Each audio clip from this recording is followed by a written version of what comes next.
Hello children, here is the diagram of male reproductive system.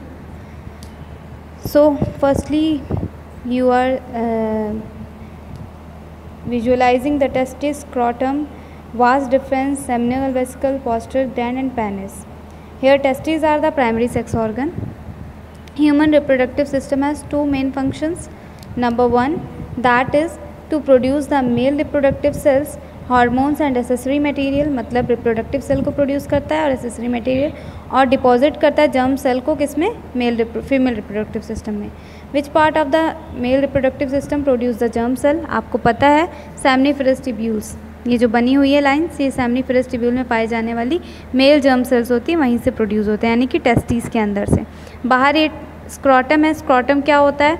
ये body temperature से 2 degree तक temperature को कम करके प्रोवाइड करवाता है. ठीक है, क्यों? ये एब्डोमिनल कैविटी के बाहर है, इसीलिए एब्डोमिनल कैविटी के बाहर है, क्योंकि अंदर बॉडी का टेम्परेचर ज़्यादा होता है और बाहर का टेम्परेचर ये कितना मेंटेन कर देता है, 37 डिग्री तक, मैंने आपको बताया था.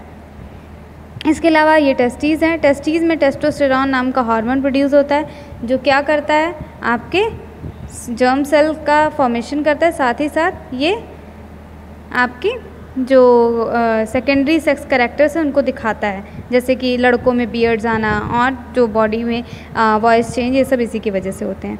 ये स्पर्म प्रोड्यूस होते हैं, और स्पर्म जो है वो अकेले ही आगे नहीं बढ़ सकता, उसको चाहिए साथ में कोई सिक्रीशन यानी कि लिक्विड, जिसको कौन रिलीज़ करता है? आपका सेमिनी वेजिकल. ठीक है, सेमिनल वेजिकल ये प्रोड्यूस करती है. जब यहाँ पे स्पर्म मतलब पहुँचता है आपका होते हुए डक्ट से, तो यहाँ से ये ग्लैंड प्रोड्यूस करती है, इसी के साथ ही मिल जाता है. ठीक है, और मिलने के बाद क्या होता है, देखिए यहाँ से निकल रहा है आपका होते हुए कहाँ से होते हुए जा रहा है, ये मैंने आपको कल बताया था. ठीक है, तो यहाँ से ये अटैच हो जाता है किससे? उसी लिक्विड से. और वो लिक्विड कहाँ से प्रोड्यूस हो रहा है? आपके सेमिनल वेजिकल से. और यहाँ से होते हुए कहाँ जाएगा? ये वास डिफरेंस से कनेक्ट हो जाएगा, और वास डिफरेंस कहाँ जाके जुड़ जाएगा? यूरिनरी ब्लैडर में.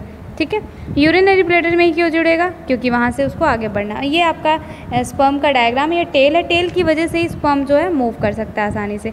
How do these sperms cells get deposited in the female reproductive tract?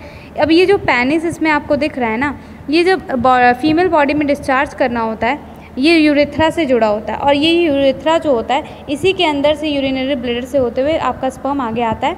और जब इसको फीमेल बॉडी में डिस्चार्ज करना होता है तो ये इरेक्ट हो जाता है और हार्ड हो जाता है, और ये फीमेल रिप्रोडक्टिव ट्रैक्ट में